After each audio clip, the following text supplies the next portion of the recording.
What's your favorite scary movie? Hey, man. We'll tear your soul apart.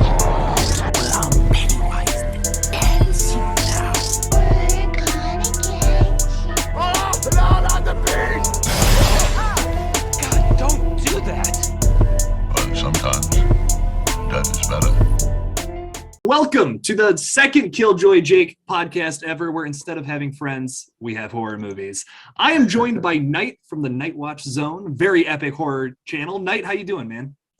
I'm doing good, man. I'm really excited about talking about this. Like I was telling you, I hadn't seen it in a little while, and I actually forgot how much fun this movie is.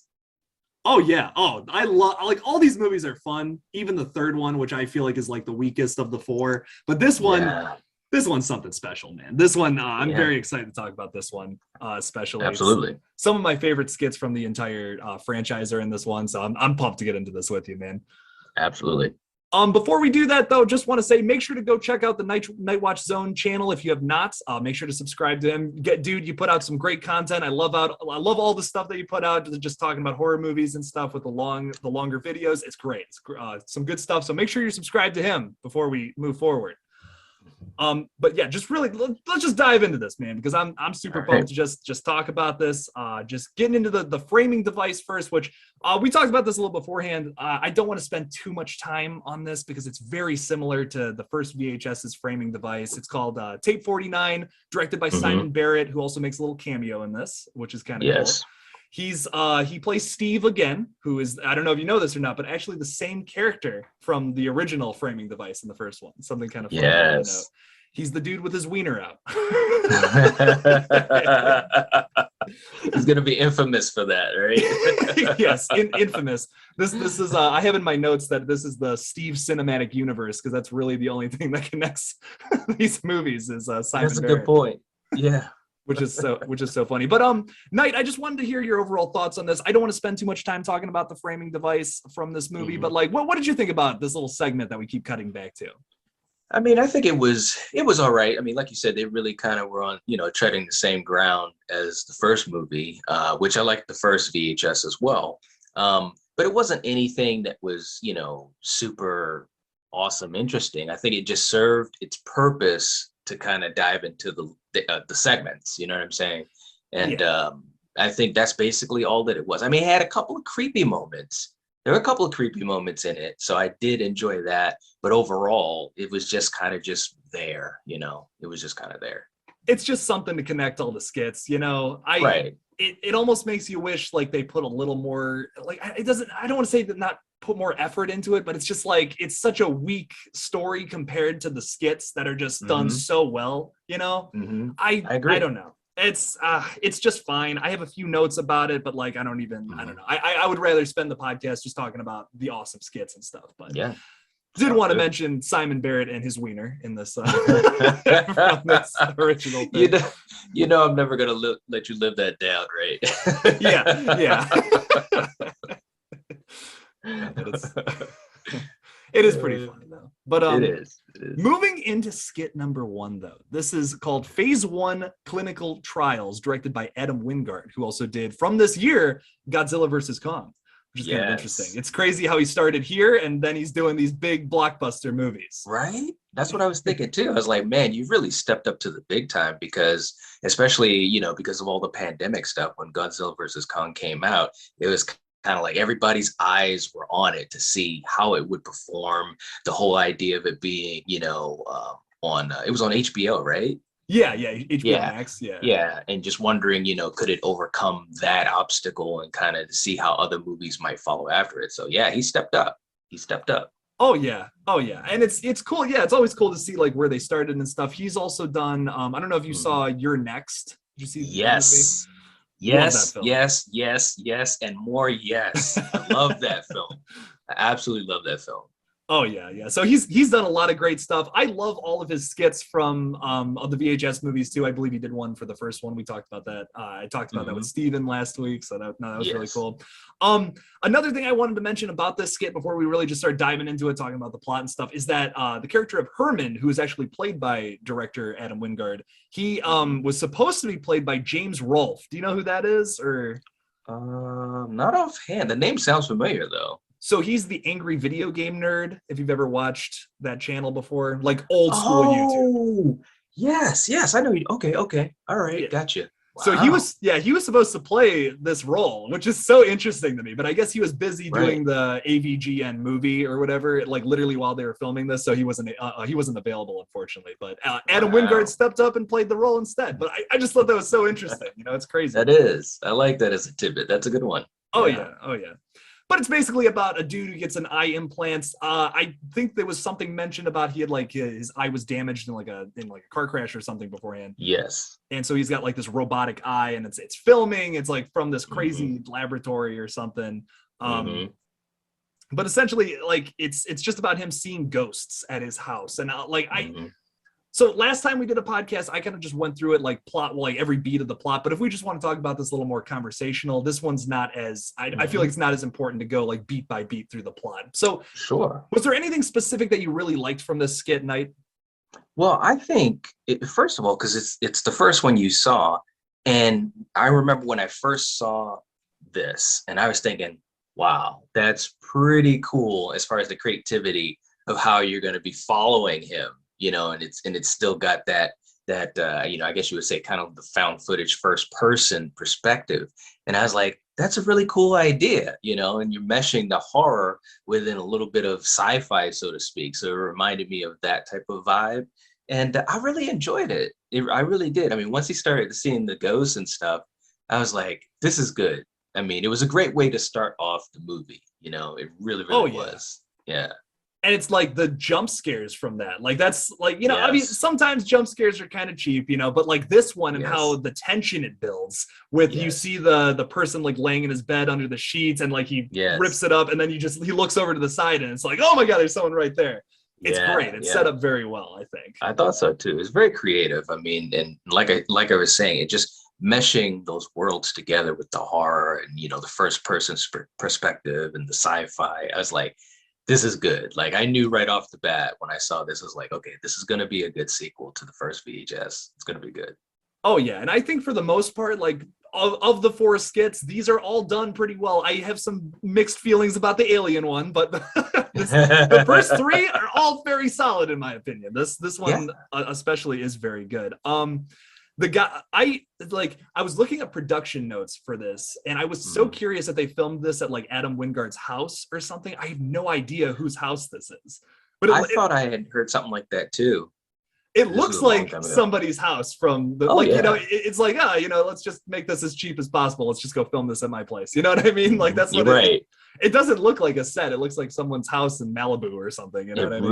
really does. But it Oh, also yeah. gives it that type of like, and, you know, obviously we watch a lot of movies, but for some reason it kind of gives it a little bit more of an authentic feeling in a way too, because it's like, I don't know, like when I'm watching a movie, especially a horror movie, one of the things I always like to do is try to like put myself in the shoes, you know, of the character. And it's obviously easier to do that when the movie is, you know, made well, but it looks like it's like somewhat authentic or realistic, you know, as far as the environment or the surroundings or how people are acting, you know what I'm saying? Oh yeah. And also not a lot of CG and all that type of stuff. It's like, you know, practical effects usually land better with me on that too. And there's not too much of that in this movie. Like there's a lot of really, especially in the Safe Haven skit, which we're going to get to in a minute, the practical effects in all of these skits are done very well. So and in this one too, we get some of the ghosts are like bloodied up and they got like wounds and stuff. It's really creepy and done very well. Obviously, when we'll talk about Safe Haven, the practical effects on that one in a bit. There's something that I still don't know how they did it. If the demon coming out of the girl, we'll talk about that. Right, dude. Oh my God, I can't even wait to talk about that with you. You have no idea. Something else I wanted to talk about is Clarissa, the character of Clarissa in this one, who she has a cochlear implant, if I'm saying that correctly. And she's able to like hear the ghosts and stuff. And that's why we see her at the hospital for the first time. She sees that our main character, Herman, has this eye implant. And I think she like already immediately knows, like right from the get-go, like, oh, this guy's going to start seeing some ghosts. I got to go track this guy down. Right. Yeah, I thought she was creepy, man. Like right off the bat, I was like, this chick is creepy because she's like they have that shot where he's walking past her and she's just kind of just like looking at her, and I'm like, okay, what's going on? You know, it's Right. like, but it creates good tension though, and it also makes sense. I mean, the guy's got a friggin' robotic eye or whatever, you know. It's like people would stare at him. Right, like you could totally just play that scene off as like, oh, he's just getting looks because he has a robotic eye, right? No, but it totally Yes. plays into the plot later on. I missed it the first time I saw this movie, that like she was the same girl. So I was like, oh, this is the, like on rewatch, you're like, oh, that's cool, Yeah. you know, it's the same chick. Right. Yeah. But yeah, she shows up to his house later on and basically says like, yeah, I've been picking up frequencies of like dead people and stuff, and like we just gotta ignore them. For some reason, they start boning. Yeah. I don't know if that's really ever explained, but like they're just like, yeah, let's just do this. They'll ignore us if we do that. I guess they're just appalled by ghosts are appalled by sex. That's a rule in this this universe. Yeah.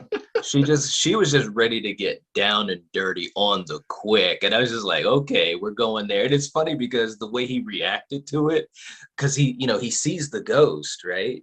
And she's like, don't pay attention to him, don't pay attention to him. She just starts stripping and this and that. And at one point, I think he says something like, well, all right, you know, and it's like, yeah, that's a pretty good reaction. I mean, like, oh, well, I'm not gonna say no to this, you know. Right. There's a half naked dude outside. That's kind of creepy, but you know, whatever. Right. Yeah, no, it is pretty funny though. It's done. Yeah, it is. It is. It really is. This the whole thing is done very well. I love when he wakes up, Herman gets attacked by all the ghosts and stuff, and like this whole scene is so claustrophobic. The tension is done so well, I think, because of that. Like you have these the ghosts, they're so close to him, and he's like he's trying to push him out of the way and stuff and get back into the bathroom, like it's like a safe spot. He goes there frequently throughout this skit. I just love the tension that's built throughout this entire skit, like with claustrophobia, with just how like quick everything is, and you're literally seeing it from his perspective. Like you're literally in this man's shoes, whether you like it or not. And there's something terrifying to be said about that. If it was filmed any other way, I think you would lose some of that tension. So I think it's done really well. I don't know. What do you think about the found footage aspect of like all these skits though? Well, you know, it's funny because, you know, found footage obviously became a gold mine, you know, in the horror genre. You know, thank you to Blair Witch. I mean, not the first of it, but the biggest. And you know, some people don't give it a lot of respect, but I actually, if it's done right, the whole idea of the found footage, I think it's really, really effective. Like you just said, you're put into the shoes of the character in a different way than if it's shot traditionally, you know? And with a segment like this, where everything that he's perceiving is through this eye, and you see these, you know, specters and stuff coming up to him, and he's, like you said, pushing them away, it really makes it much more like in your face, no pun intended. Yeah. No, I 100% agree though. Yeah.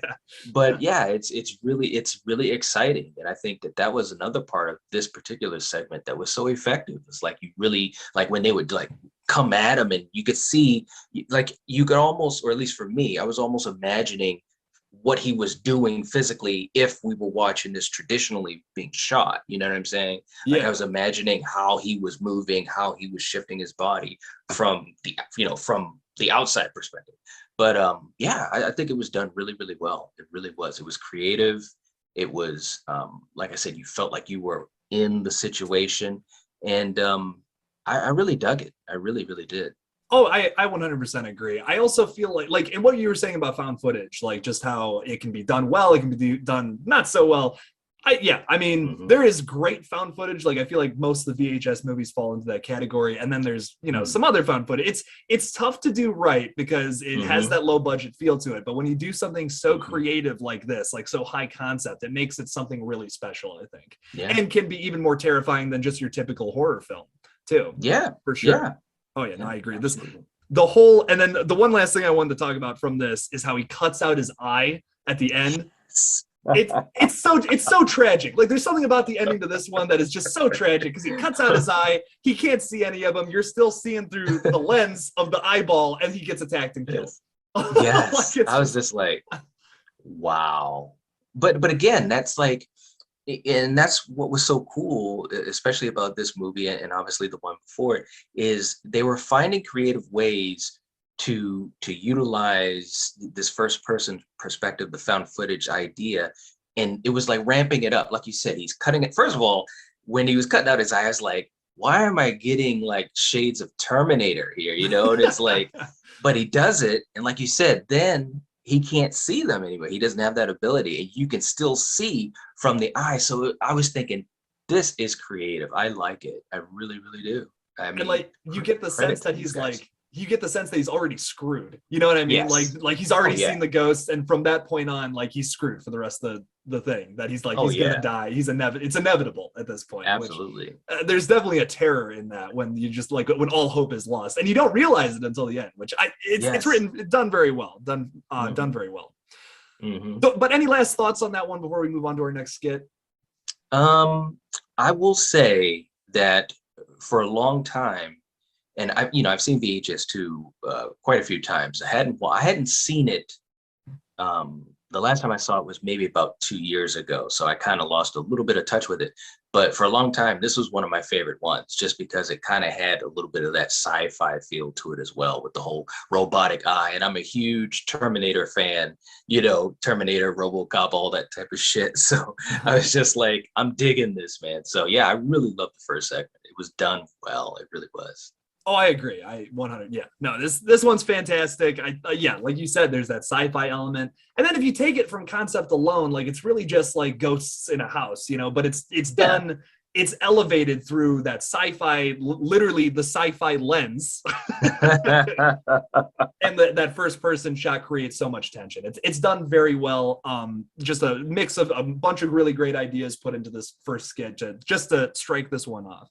But moving into our next segment, though, a ride in the park, which honestly, I'm prefacing this by saying it's probably my favorite VHS skit across the board throughout all these movies. Just nice. There's something about this one that that hits home for me.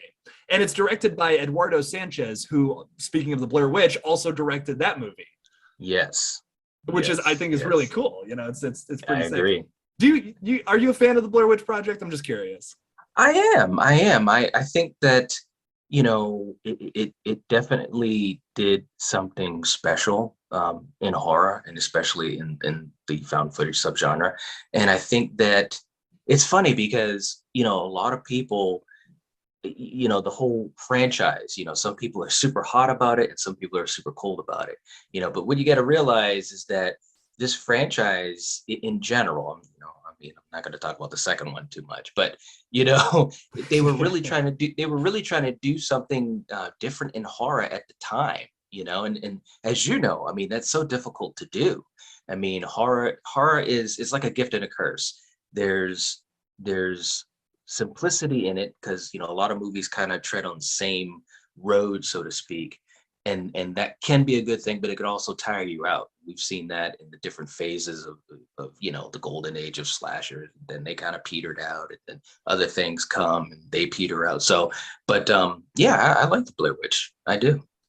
I agree. I've been bringing this up with every podcast member. I'm going to ask them like, what do you think about the Blair Witch Project? Because like without that movie, you don't have films like VHS. You don't have films like Paranormal Activity.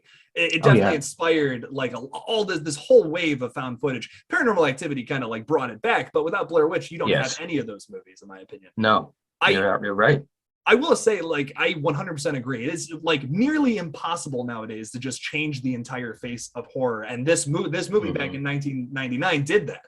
I just don't think it's aged all that well, personally. I know many people disagree with that, but like I'm sure if I would have went into this movie thinking like it was really a snuff film and like really thought these people died, oh my God, it would have blown my mind. But like, it's like at the end of the day, if like unfortunately I was 1 year old when that movie came out, I would have loved to have experienced it like how everyone else did. But like at the end of the day, man, it's just people screaming in the woods for it. It really is. I think what I do when I've watched it is, I just try to put my mind in a certain place. I do that with a lot of movies, especially, if people have certain opinions on them or whatever.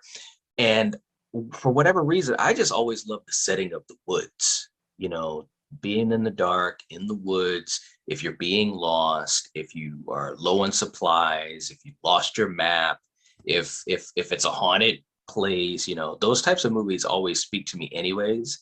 But I do agree over the years, I don't know if I want to say it the same way. It hasn't aged well. I mean, there's definitely a lot of the luster that it's lost. Because when it came out, it was such a phenomenon. It was just so different, and of course, the marketing was amazing. Oh yeah. Oh, for sure. There's no way that could be done now. There's no way, So anyways, but yeah, it's definitely lost some of its luster. Nostalgia plays a role, of course, in movies that we like or whatever. So I think I still definitely have some of that. But I appreciate what they were trying to do. And like you said, it opened the door for so many other found footage movies, and great ones at that. Ones that were able to do more and do better than Blair Witch did. So that's cool to me. And I agree. I feel like this movie, like that movie, especially you see it in this segment, A Ride in the Park. He's like, you see Sanchez's like influence here. Like, once again, we're in the woods where something scary is in the woods, and you don't know like where it's coming from. And he's like just a few of these shots of the zombies walking through the woods. It's like it's inherently scary, Anything could be out in those woods. And that's a great setting for a lot of horror films, especially this one. But yeah, I appreciate the Blair Witch Project. And once again, talking about that marketing, like, dude, there's no other horror film that has been marketed quite like that. And you couldn't, you're right. You couldn't do it nowadays because people just aren't fooled by that. So many movies have claimed to have been real. And it's like, okay, like we've seen this before. You're not going to get us again, Right. Blair Witch, Paranormal Activity. We're not falling for it a third time, So Exactly. I agree. But the other thing I want to talk about with this one before we just start diving into it, given our thoughts about it, is that it was also written by Jamie Nash, who is a producer on this film, who I like. It almost seems like to me like he wanted to be a part of this just so bad. He's like, dude, I'll throw my money at this. I just have this great idea for a zombie found footage thing. I don't know. I'm just speculating, but it's just like it's so original for taking such a used and worn concept like zombies. You're taking that and you're making it original again. We don't have any protagonists in this skit. We just have zombies, and they're attacking a kid's birthday party. It's wonderful. Yes. What do you think about it though? I want to hear your thoughts on it. Yeah, I mean, it was just crazy because, like you said, when you get to that, well, first of all, when he first finds the girl and she's like, talking about her boyfriend, you got to help him. Right off the bat, I was like in that mode because I love biking too, going on trails and stuff like that. And obviously, if you find someone that's in an emergency, you would react like he reacted. You know what I'm saying? Like he was so compassionate. And as soon as she started to do the violent throwing up, I was just like, yep. There it is. And sound design was great and everything looked great, and I was just like, this is first time I was watching it. Of course I was like, this is gonna be good. I didn't know exactly what was gonna happen, but I was already like, I was in. Yes. And so as stuff just starts to happen, I'm just like, shit, this is bad. This is really bad. And like you said, when he goes to the kid's birthday party, I was like, oh no. Dude, and it was dark crazy. Comedy there. Yeah. It just spiraled out of control, man. It's like, nice. I like it. Oh yeah, no, I love this one. It's dark, it's brutal, and then you have like, it's kind of like, let's be honest, it's kind of funny, a bunch of zombies walking up to a kid's birthday party. It's just like it's so tragic, it's hilarious, you know what I mean? Yes. But it also, like, when you get that first scene with this character, your biker character, he's on the phone with his girlfriend, and he's like, oh, I gotta get the miles in, and she's like, well, why don't you ride me? It's I know. It's so funny, but then like this one has such emotional weight to it as well. Like it has both sides of that coin, and it's done very well. Because you really don't even know this guy's name for the most part, but like by the end of the thing, you're like almost in tears because it's so sad, Yeah, I love it. It takes you on this emotional roller coaster so quickly. It's really genius. But yeah, just talking about some of the practical effects though done in this skit. Yeah. Done very well. The zombie makeup, the gore, the kills all look disgusting. Do you have a favorite zombie kill or zombie bite scene, whatever? Oh man, I don't know if I have a favorite. It was like all of it was just so good. I mean, when they got to the birthday party, that's when I was just like, this is first watching it, I was like, okay, if they're gonna do this at a birthday party, anything's gonna happen now. I mean, once you have kids involved and stuff like that, that's when you know that like all bets are off. but yeah, I mean, all of the zombie effects are great. When that part when he was rolling down the hill, and that's the great thing about how they were creative with this, is because this whole first person perspective that they were using, like you really were just following it, and like next thing you know, they're just everywhere, they're freaking everywhere. And to be quite honest, just this little segment, to me anyways, was just as powerful as watching like a full episode of The Walking Dead, and I mean, and not to get into The Walking Dead, but I mean, and I used to really enjoy watching The Walking Dead, but that kind of told me a lot when I was watching this. I was like, man, this segment is hitting hard, just like, a full episode of something like The Walking Dead. I mean, everything just looked great. And how they do practical that effects. Yes, yeah, and they do that in such a short amount of time. Like this is only like a 15-20 minute little skit, and there's so much to it. There's some awesome kills, like the couple that gets murdered in the woods, and yes, it's all done from like a GoPro lens. It like there's a lot of cuts throughout the skit, but like it could all be done in just one straight shot essentially. And I think that's what's so genius about this skit. The fact that you really don't, there's a point when your main character dies and you have these new characters come in, they get eaten. You're like, where is this going? Like, what is going to happen next? I have to know, like, you are in at that point. If anyone who's not sold at this point is kind of crazy. Right. I agree. Because like I said, the way it's set up and the way that it just keeps going and going, and it's like ramping up everything, is ramping up the terror, is ramping up the carnage, so to speak. And it's like, man, this is really something. It's really, really good. I think, I don't know if I want to say it's my favorite out of all of these, but it definitely was really, really enjoyable. I mean, because I like zombie movies, although, like you said, they've been done so many times, understandably so, because it's just, it's a great subgenre. But I will say, this could have been a full-length movie, the way that the concept happened. And like I said, at one point I'm thinking, well, if this is going to keep going, I mean, where's it going to stop? And that is what's terrifying as well, and I think they did a great job with that. Oh yeah. I love, and like, just like a final thought on this, because we kind of talked a little bit about like just like the practical effects, the story and all that. The one thing I wanted to talk about, which is so interesting, we see this a lot in zombie movies, but I feel like it's just done so well with this skit, is we get a few instances where our main character in zombie form like relives stuff from his past. And there's like a few moments of this throughout the entire skit where it's like he's almost still human, like there's still a human in there somewhere behind this monster.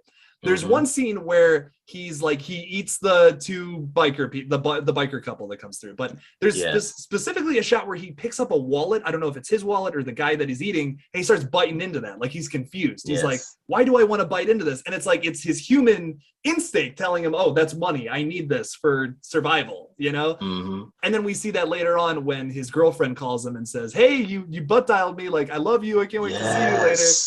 And heartbreaking. It's heartbreaking. You barely know this guy, but like you are in his shoes. And once again, it's that same idea from the first skit. It's like you are literally in his shoes, whether you like it or not. And it is so upsetting, this ending. And it really has emotional weight.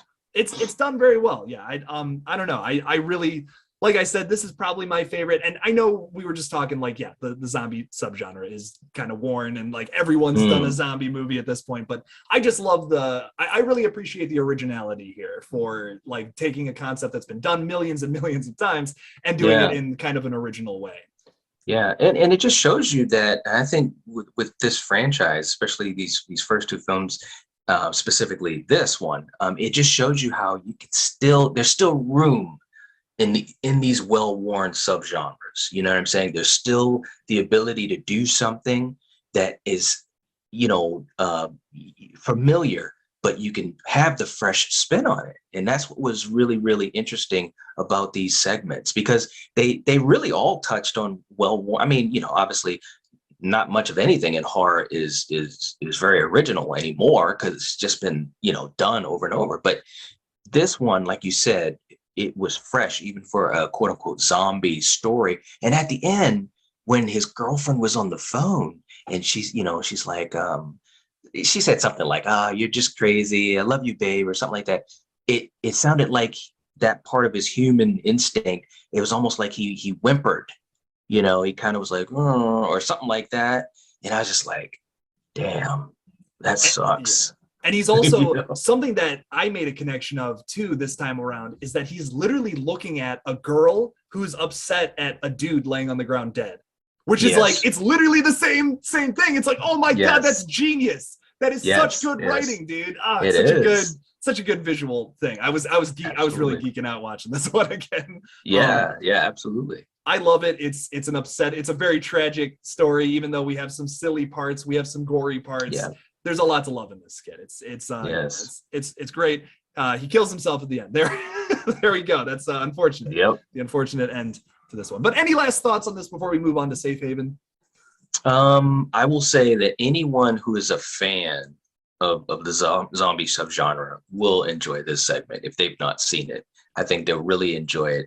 And you know, of course, again, it's like a gift and a curse. I think they'll enjoy it, and they might actually see some of the downfalls of other things that have kind of stayed in that safe lane for zombie stories. You know, this one really tried to do something fresh and really like push the bounds a little bit. And like you said, small little story moments like that, with him going through the same thing that he saw, you know, the whimpering, you know, at the end, and showing a little bit of that human instinct that's still there. So yeah, I think especially people that love zombie movies, they love this segment. I couldn't see how they couldn't. Yeah. I think you said that perfectly, man. Yeah, like this, it takes that same idea, it does it in a totally new and different way. Yeah, adventures into unknown territory. I love it. Absolutely. But then moving on, because unfortunately we do have to move past this. I trust me, dude. I could talk about this skit. I could talk about this for 2 hours probably. I could talk about that one skit. I'm gonna stop myself while I'm here. So, talking about Safe Haven though, which like I feel like is this your favorite skit? I feel like this is probably your favorite one. I think it is, because it was so unsettling, man. This is when I first saw this, and of course when I rewatched it, you know, for our episode here, I was just like, oh dude, this is so fucking dark, man. This is rough shit. But at the same time, I'm like, it's done so well. It's done so well. I mean, it literally made me feel creeped out, you know, because I mean, obviously when you're talking about things like cults, I mean, we know that they exist and things like this has happened, mass suicides and all of that. So it hits home in that sense, which was really cool. But as a segment in this movie, it was approached very well. And I like the fact that it was in a different language that almost made it seem more authentic, you know? Yeah. Oh yeah. And Timo Giganto, the director of this one, who he also wrote it and directed with Gareth Evans, who I want to point out, give credit where credit is due. Yes. Timo Giganto, he is like I'm gonna be honest, I have no idea. He is from another country though.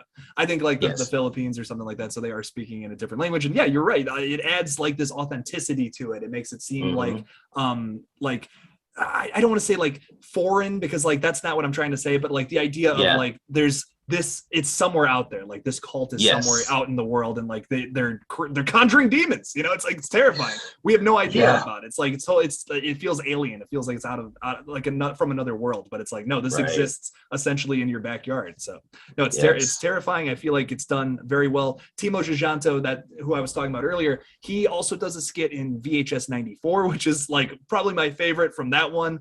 If you've seen VHS 94, he does the one with the robots. Yes. Yeah, that one's phenomenal. Once again, I can talk about that all day. He's a phenomenal director and writer. He's also doing the Train to Busan remake, the American remake. Oh, okay. All right. I think I heard. Yeah, okay. Yeah, I knew that they were doing the remake. Yeah, so that's cool. Yeah, he should do well with that. Yeah, just notable. I don't know if that movie needs a remake, but the fact that he's behind it, it's like, okay. Like I'm interested, you know? So Right. But essentially, this one is just about a character named Malik and his film crew, one of them specifically being Lena, who is his fiance. We're going to talk about a little twist with her in a second here, but they are doing this documentary on a cult called the Paradise Gates. That's like the name of their compound. And they get into some pretty crazy stuff. Literally. yeah, some pretty upsetting and crazy stuff through here. So yeah, we Yes. any thoughts on like just the opening of this skit, like how we see all the the creepy school kids and just like what's going on at this compound? You know, it just had this offsetting vibe right from the beginning. And, you know, again, like you were saying, you know, and I agree, I don't know what the word I want to use either, not that it's foreign, but it just seems like it's something that's just outside of my reach of an everyday, you know, existence here in America. You know what I'm saying? Yeah. And like you said, you got the creepy school kids and the compound. You know, the set design was fantastic. The set design was fantastic, and it really made you feel like this is really happening. Like, you know, and of course we know that it could. You know, you do have people that, you know, find, you know, certain individuals, whatever they're doing, not necessarily cult, but whatever, and they're basically trying to understand what they're doing or follow them or interview them or whatever. So the setup was great right off the bat, and I put it this way, I didn't, first time I was watching it, I didn't know where this was going, but I was like, okay, this is pretty good, I like this. And again, the fact they were speaking, it was Indonesian, I believe, and I was just like, wow. That's correct, yeah. I was like, wow, okay, cool. I mean, it was just very creative, a very creative way to do something that, I mean, you don't, or at least me, haven't seen a lot of things done like that. But I mean, we've had films on, you know, where there's cults involved and stuff like that. But again, they were doing it, they were putting a little spin on it, and I appreciated that. Yeah, yeah, and like talking about like where we start off and then where we go to in this, just kind of expanding on that idea a little bit. We start this off essentially at like a coffee shop with the father character, and we're talking like it feels like this is just somewhere you can go down the street, and then we're led into this compound, and it's like oh my god, this is like right, this is also down the street. You know what I mean? Like, is this happening right there? It's terrifying to think about. And it kind of, it immediately makes you think that with how they start this off and then where it goes. But yeah, no, it's terrifying. It's effortlessly creepy too. I think you hit that right on the head with just like how like we get some creepy shots at the beginning, you know, but like the way that they expand on that and they take like all these creepy elements from the beginning. We get like all the dudes in the white shirts, they all stand up at the same time. That shot from the very beginning, it's like it's inherently creepy, but like also could totally blend into just a normal everyday scene. We have the school children all learning something. It's kind of creepy. And then we get into this interview with Father, who is just this really like ecstatic and like crazy, just cult leader dude who's like trying to explain himself and stuff. Now I want to ask your opinion on this, because I have some theories about like the people who are doing the documentary and all that. Like, it seems like they're almost attacking him a little bit with some of their questions. Like, they're asking him like specifically, what are you doing with all these underage kids at this compound? Like, it's kind of weird. What's your take on that? Does it feel like not predatory, but like, does it feel like they're attacking them, or like trying to just learn about the cult, trying to give outsiders information on them? Well, it did feel like they were being pretty aggressive. It felt like, trying to think of someone that does interviews that's kind of like that. It felt like I can't think of anyone in particular, you know, Barbara Walters or whoever, but it did seem like they were really just trying to, you know, poke a little bit at what was going on there. And right from that point, I was like, look, man, I don't know if I was a part of that crew, you know, in the group with them, I don't know if I'd want to be like poking the bear like that in a place where, you know, like numbers count and it's only a couple of us and there's a lot of them, you know what I mean? And the fact that, you know, obviously speaking in a different language and all that, and, you know, you've got the interpreter and all this type of stuff. And I was just like, yo, I don't know if I'd want to be doing it, but they did seem like they were attacking him. And I mean, granted, their curiosity seemed, you know, it seemed authentic, because of course it's like, you know, well, what's going on with, you know, these kids and this or that, you know. And of course, the more that Father is talking, I mean, you know, the more it's just like, oh crap, this guy, he's unhinged. I can tell. So yeah, they did seem like they were attacking him a little bit, though. They did. I but agree it's with you on like, that. like, once again, putting myself in this situation, there's a point in this where like the interview just starts spiraling out of control. Why are you not getting out of there? Why are you not like, dude, there is no amount of views on this planet that would make me sit in that chair any longer. Like if you told me guaranteed 4 million views, no way, I'm out of there, dude. Like it gets so out of control so fast. It's terrifying. I absolutely love it.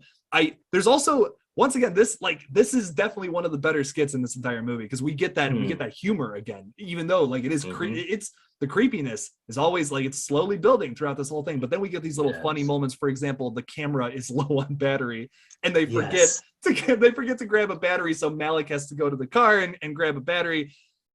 Just a bad character decision, man. I mean, why does everyone in horror movies split up? You know what I mean? Like, especially when you're in a scary, unknown place like this, why are you splitting up, man? Yeah, exactly. Yeah, I agree. It's so scary. But going off of this twist a little bit that we get later on in here, we find out that Lena and Adam have been having an affair.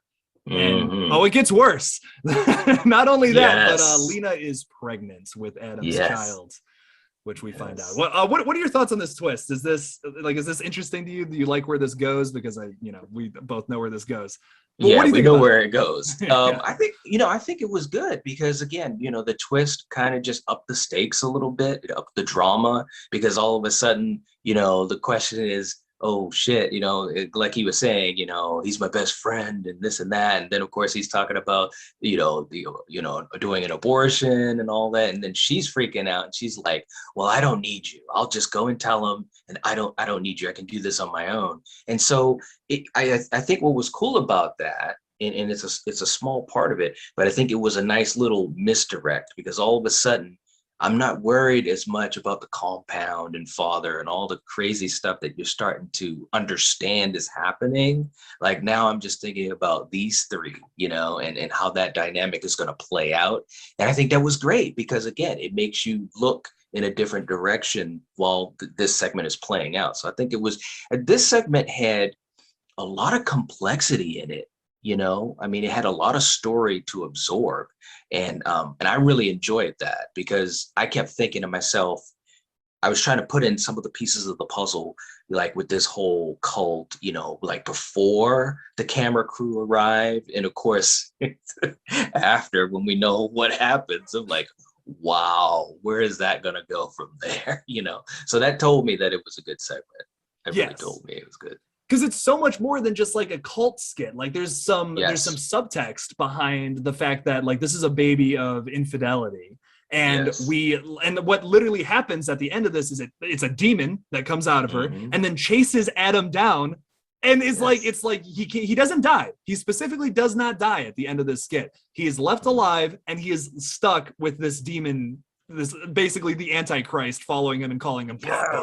I was gonna say that too. Like when he said "pop," I was like, "Oh man, oh wow, it's crazy." And it's like it's almost like there's a message there. You know what I mean? It's like it's more than just the cult and stuff. Because like you can take it at face value, but there's also that underneath all of it, which I think is kind of really genius and really interesting.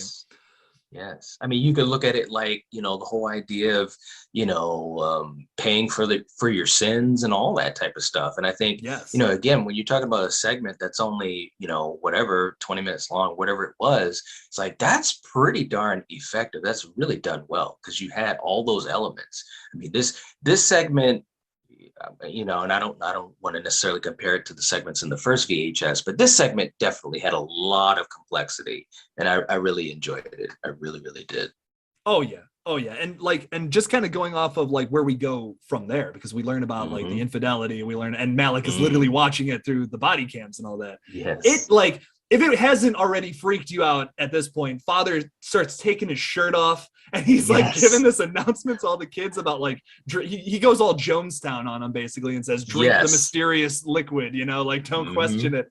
And dude, then he just goes nuts. He kills cameraman Joni with a knife. And I wanted to specifically talk about this scene because I feel like it's underrated. Like I feel like there's something about when you kill someone with a knife, you've seen it a million times. but it's Right. so up close. It's so personal. It feels really, there's something about this that feels so much more upsetting than just your typical knife kill. Like it is right through his neck and he just keeps slicing at it. It's so personal. He's covered in his blood. I don't know. Like, did that upset you as much as it upset me? Because I remember being like upset. Yeah, but go ahead. Sorry. Yeah, it did because I mean you saw the possibilities of what was going to happen, but you didn't know when it was going to happen. And when he did that, he attacked him with the knife and stuff. It was like, oh man, it's starting. And I did feel bad for him. I'm like, you know, that sucks, man. You're in a situation where you're just trying to conduct an interview. You're just, you know, doing your job or hobby or whatever it was. And it's like, damn, that's a bad way to go out. And of course, when he's on the ground and the camera is like literally like right there, it feels like, you know, and it's like, wow, man, it's very effective. It's very effective. And again, you know, going back to, you know, like what we were talking about Blair Witch, you know, like, you know, the scenes where, you know, the camera would hit the ground or whatever, and you know, you just see through the camera. I mean, those were cool and those were effective, but something like this had so much more weight, you know, because they really stretched the tension out. And the guy who played Father, man, credit to him. Dude, credit what a performance. to him. What a He performance. was so freaking creepy, man, seriously. And he just had this look like, you know, he's speaking in a different language, but you get what he means, you know, without understanding every word, you know. That's effective.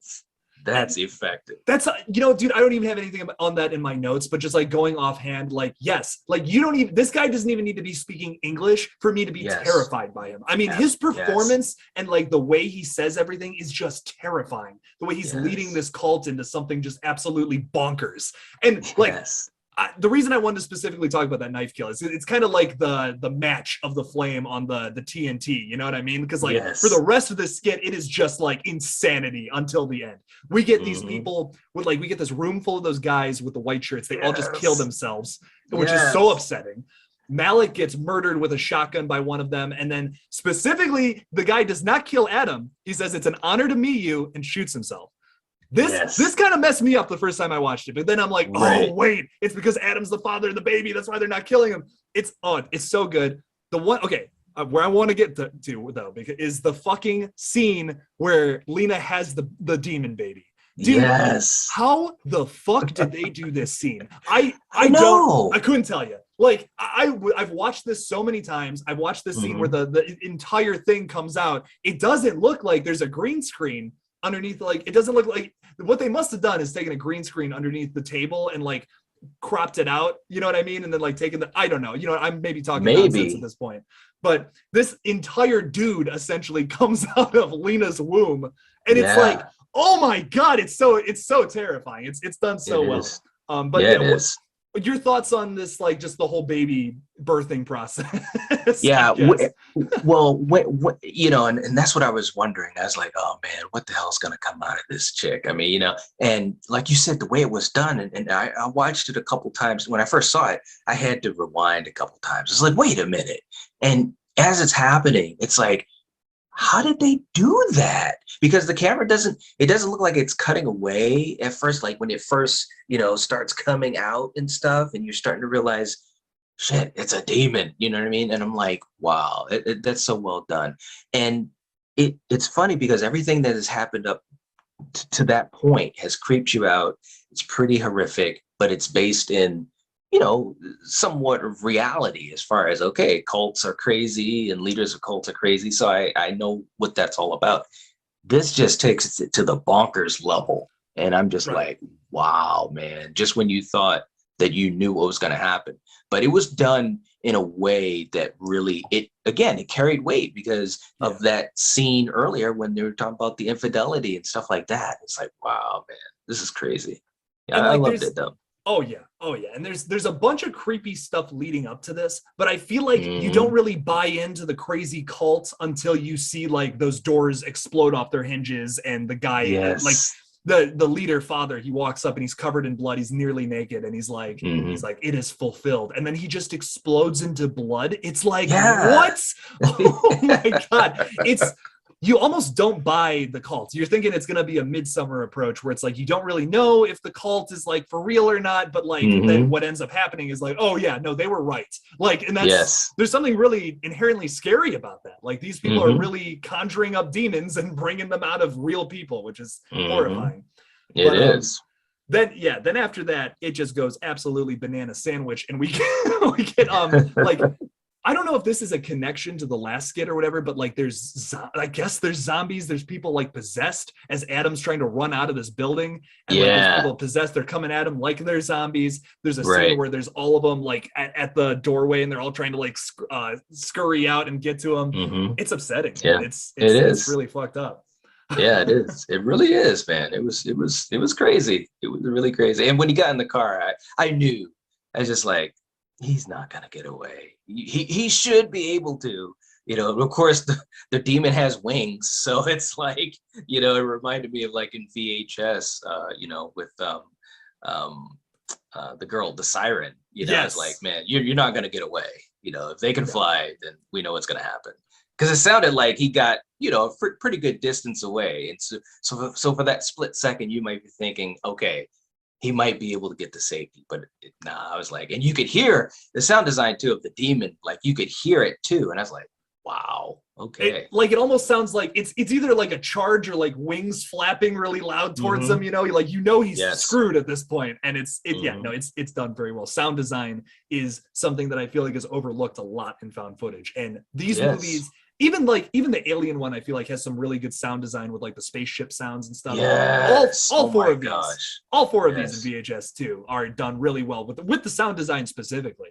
So yeah, But I know we kind of went through that pretty fast because I was just kind of excited to talk about the the demon birthing scenes. But was there anything else specifically you wanted to talk about with this skit night? I think that, you know, I like I said, this would have been a good one too for like a full film, you know. And I'm actually well, you know, and of course there could have been, you know, something that was inspired by it, but I was just like, man, this would be such a good full length movie, full feature movie. And I just thought that they did a good job with the whole idea, how it was set up, and it was just so much story to absorb. So I mean, I really enjoyed it. Like I said, that's my favorite one, you know, and it's the one that creeped me out the most too.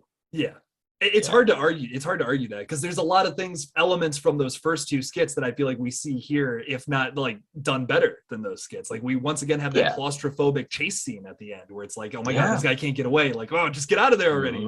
And then we also have that like from the front shot where it's like just feels inescapable. It's no, I agree. This one is it is arguably the best. I don't know. I'm enamored to that zombie one for whatever reason, but I'll say this. I took the most notes on that last one. There's so much I couldn't even keep up writing all the notes on my phone from Safe Haven.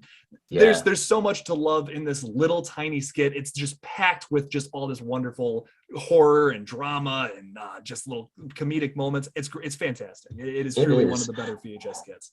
I mean, you know, and it's funny too because that might be the only little thing about it that, you know, I don't want to say that it's a negative, but it's almost like you do want a little bit more story because there's so much going on.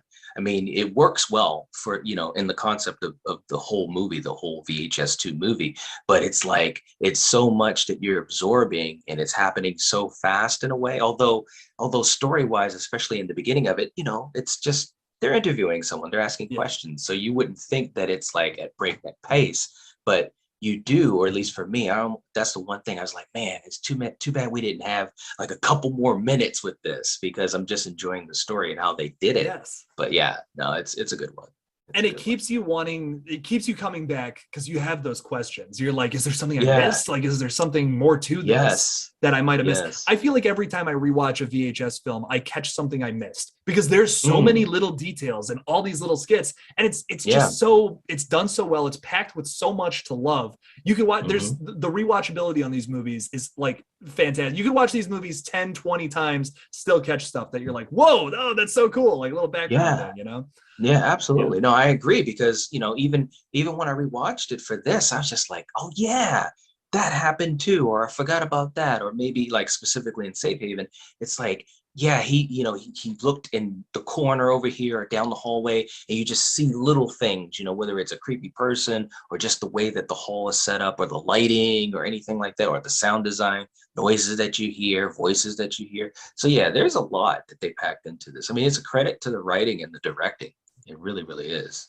Yes, I'm so excited to see whatever Timo Giganto does in the future, man. I mean, the guy is phenomenal. And, also, once again, wait, I'm sorry, I totally totally lost that in my notes. The other guy Gareth Evans. Gareth Evans, yes. I want to give credit to him as well, but Timo Giganto is a part of both these VHS films that are just so wonderful in my opinion. And yeah, Gareth Evans, he's wicked talented too, man. He did the Raid movies, which action martial arts, and they also were Indonesian, I'm pretty sure. So as soon as I saw that he was teamed up in this or whatever, it's like, okay, that makes sense. But yeah, he in the Raid movies, there's a lot of intensity in the camera shots, you know what I'm saying? And when you're talking about action or martial arts movies, like, it's been done 1,000, 1,000,000 times, millions of times. But in those two movies, the ones that Gareth Evans did, it was fresh. It was very fresh, the way the scenes were choreographed and shot, and the energy in all the shots. So yeah, no, he's very talented as well. I'm gonna have to check those out, because honestly, he was the one director with this movie that I was pretty unfamiliar with. I didn't know what I have never seen those before. So I'm gonna, those are going on my watch list, because that sounds awesome. I feel like we see a lot of this in this skit with the very intense camera work and just how claustrophobic and how trapped the character of Adam feels by the end of this. He did. Yeah, it was two movies, The Raid and then basically The Raid 2, but it was a different subtitle. But especially The Raid, if you get a chance to see that, if you like action movies, if you like martial arts movies, I mean, this movie, seriously, and I'm a huge fan of both, is one of the best action movies in, like, easily in the last 15, 20 years, easily. Okay. So yeah, it was good stuff. It was really good stuff. That's high praise. Heck yeah. And I'm a huge, I mean, I do martial arts myself. So as far as that's concerned, I've watched so many movies, martial arts movies, and this actually was a movie that felt fresh. So to be able to do that, kind of like what we were talking about, with some of these segments in VHS too, to be able to add a fresh perspective on something that's so well worn, that takes some real talent, man. Yes. So yeah, definitely check out The Raid. Okay. No, that's going on my watch list. That sounds awesome, man. Okay, sick. Now I know we're almost out of time. I know you got to get moving. It is 10 o'clock, but just that's all right. Real quickly, just want to get into the last skit. Yes. Which, like, dude, we start this off with 3 just super solid horror skits, and then we get to Slumber Party. God, it's fine. Like, it's cool. Aliens are creepy as hell, but like, there's just there's not as much substance to this one compared to the other ones. Like, we were talking about how that last one especially is just packed with all this drama, this super creepy images, this horrifying idea of this cult bringing this demon to life. And then we get this, which is like, dude, the biggest. Okay, before I get into it, what are your thoughts of the alien abduction skit? Well, I think that it easily, I mean, it was the least of them. I mean, there wasn't a lot of substance to them. I agree with you 100% on that. I wonder what was the thought process of making it the last segment? Because of course, you always want to end out with a good note. You want to end on a bang. You want people to keep saying, I can't wait till the next one that they do or whatever. And not that this was bad. I don't think it was bad. It definitely had some good moments, like you mentioned, the sound design and so forth. I thought was really, really good. But it just, it played a lot of laughs, which, it's fine. I mean, there's some horror fans that like a little comedic flavor in their movies, and I'm fine with it, if it's done right. But again, there wasn't much story to it. You kind of had some annoying characters, pretty much stereotypical, boyfriend of your sister who's a total jackass and all that type of stuff. And, the younger brother and his friends, they're doing dumb shit as younger kids or whatever. So it played a lot of laughs. But I will say, when the aliens came, And the way that was done, that's when I was a lot more engaged. It's like, oh, okay, all right, this is pretty cool. But yeah, you know, I was curious why they had that as the last segment. You know what I mean? But you know, hey, what are you gonna do? And dude, I totally agree. It's literally in my notes. I was gonna say, why is this the last? This should be like number 2 or number 3, not the last segment. Like, yes. In my opinion, that last one we were talking about, that should have been the final one, dude. Because that's the big bang. You know what I mean? That's like, oh my god, it's so crazy all the way through. What a thing to leave you with. But instead, you're like, and I'll admit, like, I think the latter half of this skit is done very well. It's very tension building and like it's scary. These aliens, the alien designs are really well done. But like the first half of this is just you are hanging out with these incredibly unlikable teen and kid characters. I don't know, man. I just don't. God, it's like it's I don't know. Compared to it pales in comparison to the other ones because I feel like if you're just watching this, like if this was a YouTube video, okay, I'd be impressed. You know what I mean? But it's part of VHS. You know what I mean? So it's just. And absolutely no diss towards Jason Eisner, who directed this one. He also did Hobo with a Shotgun, if you've ever seen that. Yes. Oh, yes. Yes, indeed. Which is a phenomenal. He also does a segment for the ABCs of Death. So he's nothing new to the anthology horror, I guess. So, but yeah, no diss to him whatsoever. I feel like I said, the third act, phenomenal. I'm saying third act to a 15-20 minute skit, but right. The later half when they're starting to get attacked by aliens, it gets good, but the first half of this is a bit of a struggle to get through. I mean, maybe what they were thinking, like, and this just came to my head, I didn't have this in my notes either, but maybe what they were thinking was that Safe Haven was so heavy, right? You know, the heavy themes, a lot of story, just, you know, in this big chunk, and you're left with despair at the end of that. Maybe they were thinking, okay, let's go back to a little bit of lightness and show something that is, you know, more of the norm with these friggin' kids and all that. And then of course, obviously, as we know, it ramps up, you know, to the finale of what happens with the aliens. Maybe that's what they were thinking. I don't know, but I still think it shouldn't have been the last segment. I definitely would have ended it with Safe Haven, but maybe they were just thinking, you know, Safe Haven was really heavy. Let's just lighten the mood a little bit and then turn it on their head again, you know, in a different way, you know. And I totally understand that because like you start this off kind of thinking that this is going to be maybe more of a feel good kind of like funny horror comedy. And then literally the last shot of the skit is a dog falling to its death. And it's just like, oh God, like, that's the most horrible thing about this entire movie. You know? Right? Like, right. And what does that say? But man, I don't know. It's I agree. I think like I understand the idea of putting this one at the finale because like you're trying to tease us in a way, like you're trying to make us think like, oh, this one's going to be a little like a lighter ending to this movie that's been pretty dark so far, but then like gives us a pretty bad ending as well. We talked about like with the last VHS, we said like what was so cool about all those skits leading up to the last one, what's so different, like the first 4 skits in the original VHS, it typically follows not so good people. Like they're inherently bad, like chaotic, evil people, essentially, if that was their alignment in D&D. But the last one, with the radio silence guys in the original VHS, is these good characters that try to do something good for this woman who, like, it looks like she's being attacked by these crazy cult members, but they ultimately get murdered. Like, and what the idea of that is, like, I feel like, at least what I'm interpreting it as, is like no one is safe in the VHS universe. Even good Samaritans are going to die.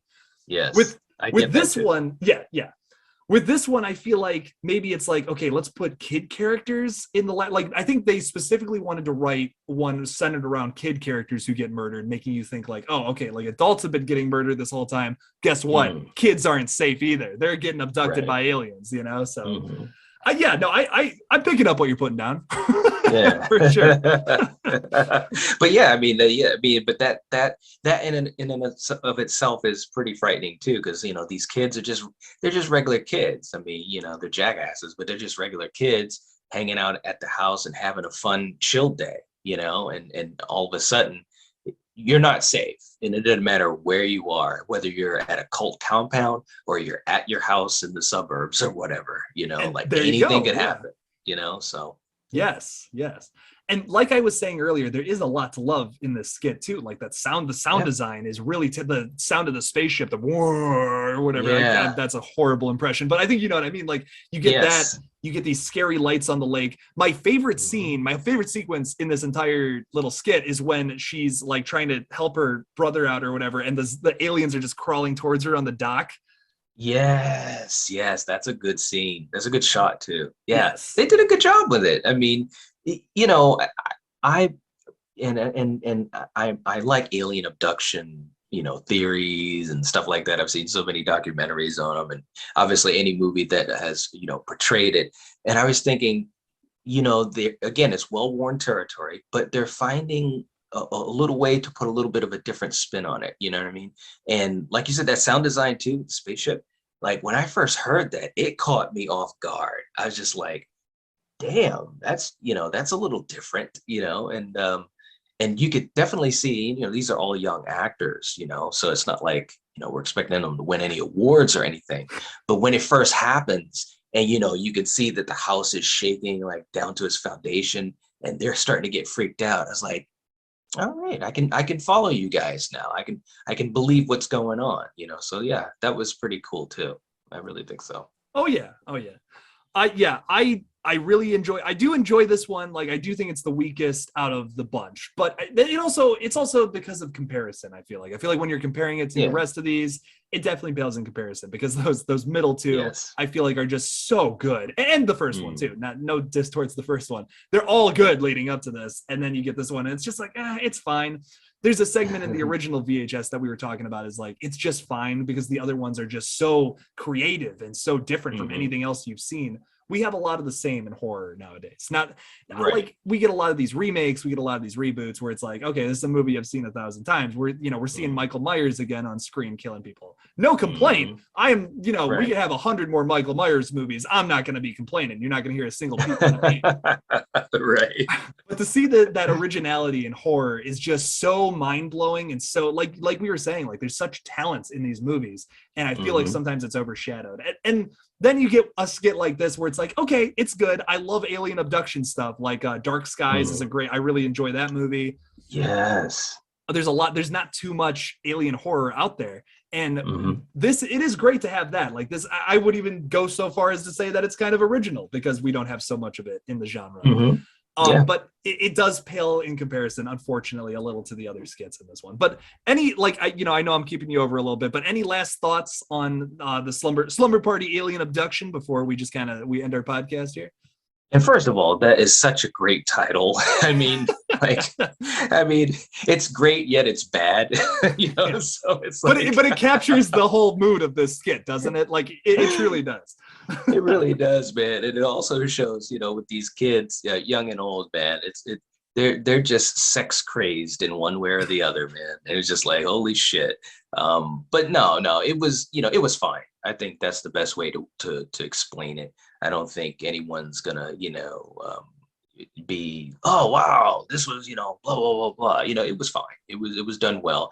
It would have, if they had taken the kids and made them less unlikable and maybe added a little bit more weight to their story as far as, I don't know, maybe their relationship with the parents or whatever, or something like that, or maybe even with the younger sibling and the sister or whatever, then it would have elevated this segment quite a bit more for me. But again, maybe they just wanted to have a segment where it just looks like an everyday, thing with two siblings that, annoy each other and get on each other's nerves and plays practical jokes on each other. And then bam, we're going to have aliens come down and just shit's going to hit the fan. Especially that scene when, they climb the ladder. She's trying to save her brother, and she's got the dog, and she's like, take the dog. And so you can kind of see down where she's at, and then the aliens are just, it's almost like a zombie vibe to it because they're just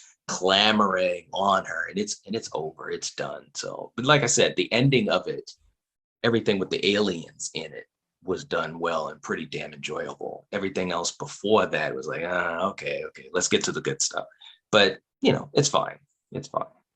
Yeah, and I agree. There is like some moments of tension, you know, where like the ladder is like, oh, you know, you get a little antsy there.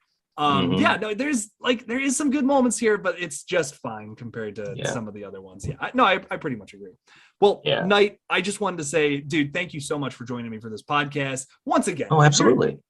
Just one more thing to my subscribers. If you're not subscribed to the Nightwatch Zone, you are absolutely missing out. This guy puts out some wonderful podcasts with a bunch of other horror YouTubers as well. Guy's amazing. Definitely go subscribe to his channel. Get him to 1,000 subscribers, people. I want to see 1,000 subscribers on this guy's page, or I'm gonna lose it. I'm gonna absolutely lose it.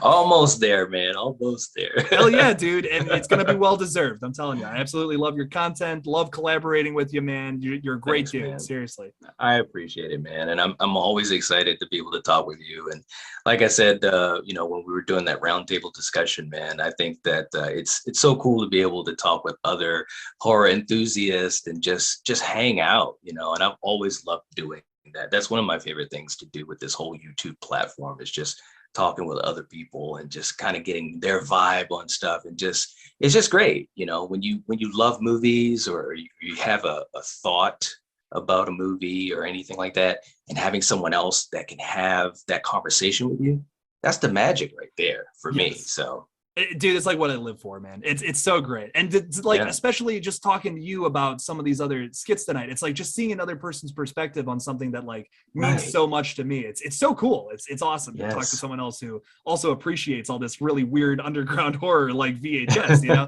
It's great. It's right. Great. Always a pleasure talking to you, my dude. Thank you so much for joining me for this podcast. Appreciate it. So just ending this up, make sure to like and subscribe to both KillJoy, Jake, and the Nightwatch Zone. Guys, just so you know, we are doing 2 more podcasts on the VHS movies. We're talking about probably the weakest movie in the entire franchise, VHS Viral, next week. That's going to be rough. But we're finishing off strong with VHS 94 in the weeks to come, though. And then we're talking about all the other Radio Silence movies. Super excited for that. Thank you again, Knight, for coming on and being my special guest.